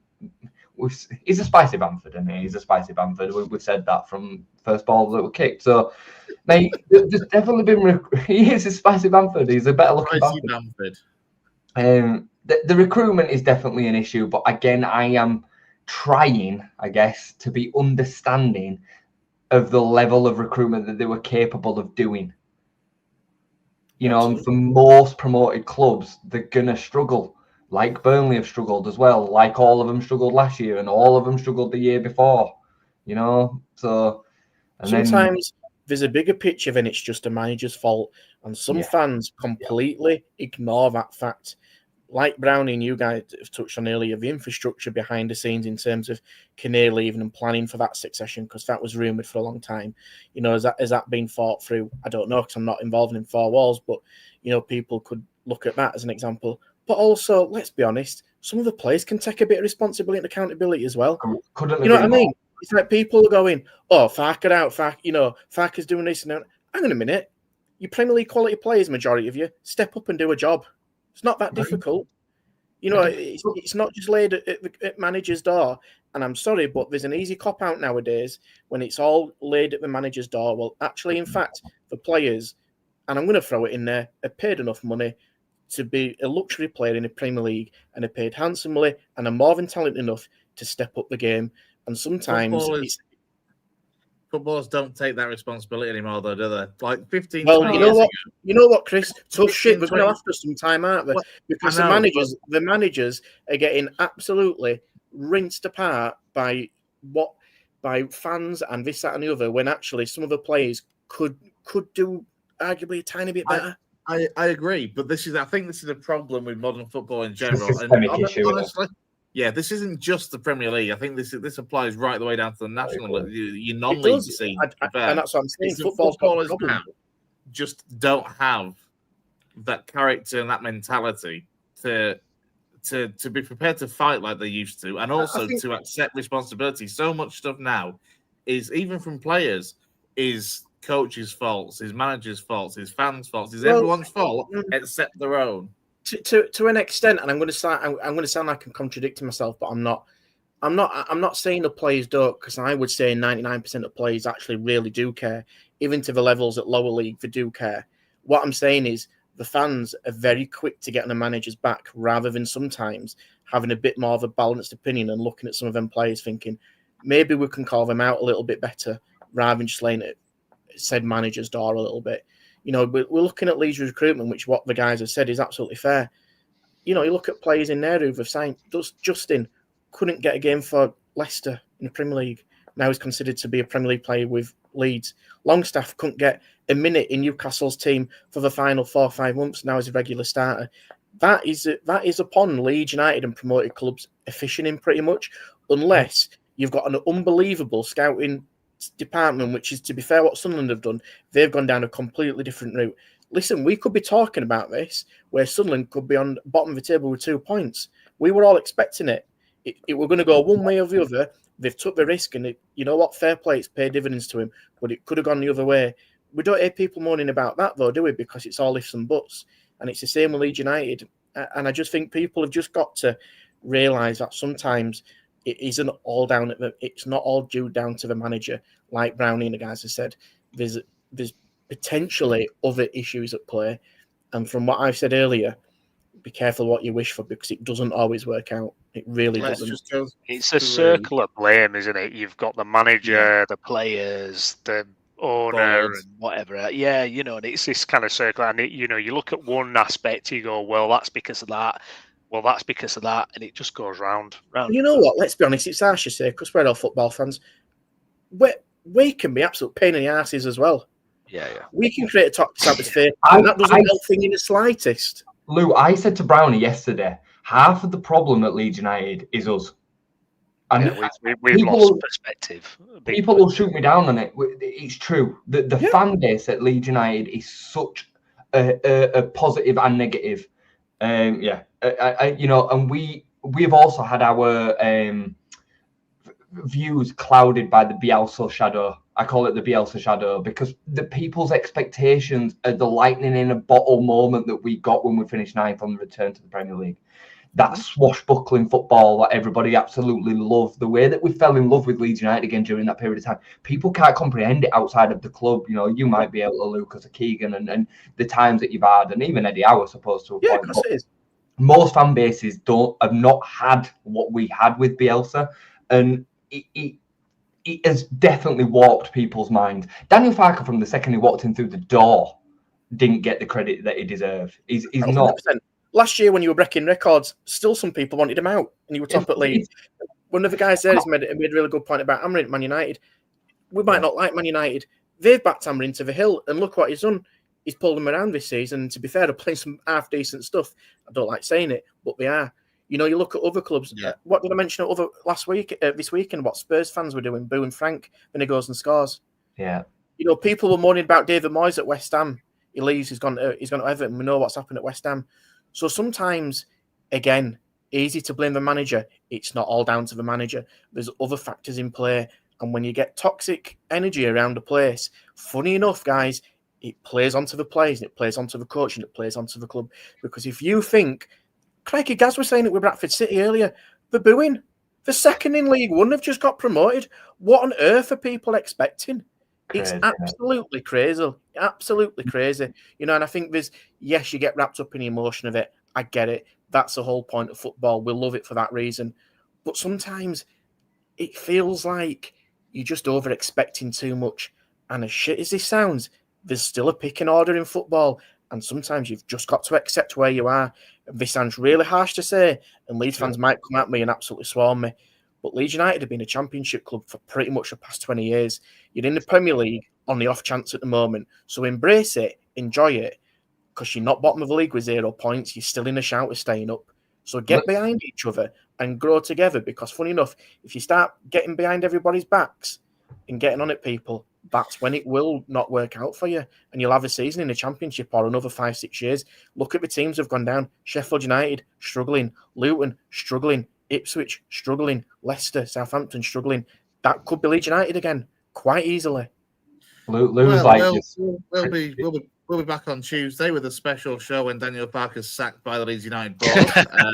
Lou's just preaching me. I just want a quick reminder, Brownie. Do you remember after we drew away at Luton back end of last season?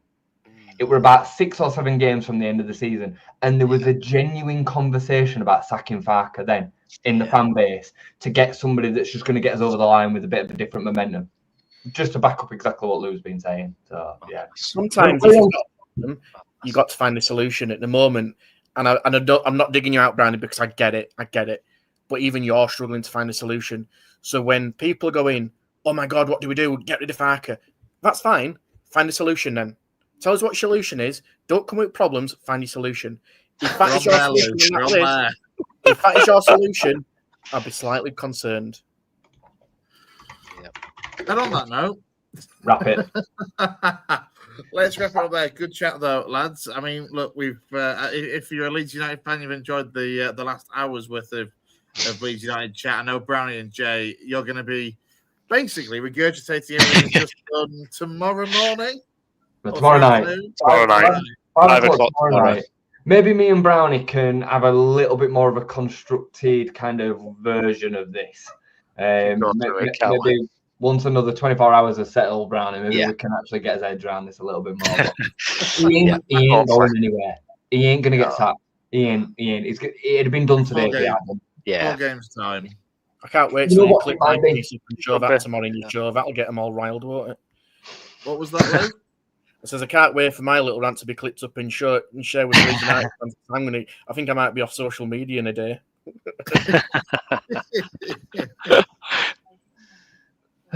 No worries. We'll wrap it up there, though. Big thank you to all of you guys for joining, for Brownie, for Lou, for Jay, and of course for Stephen Downs and Gareth Walker that joined us to talk Leeds, Bradford and Huddersfield earlier on as well. Always as I say, Brownie and Jay will be back with a Leeds United show tomorrow night, and I'm sure they'll be doing well. I was going to say we'll be doing a preview show, but obviously there's an international break coming up that has crept up on me.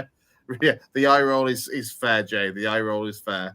But Jay and Brennan will have more Leeds content. When we get to the weekend, I'm sure that the Town Talk lads will have some Huddersfield stuff. And we are hoping at some point to be able to start a regular Bradford City-based show as well. So if you're a Bradford City fan that doesn't talk complete nonsense, unlike the rest of us, let us know if you want to get involved with the West Yorkshire Football Show. We'll see if we can start putting together a Bradford City show on a regular basis going forward as well.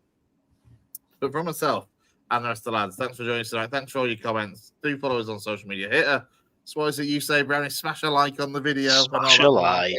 Yeah. Get subscribed. And, we'll see you soon for more here on the West Yorkshire Football Show. Take care.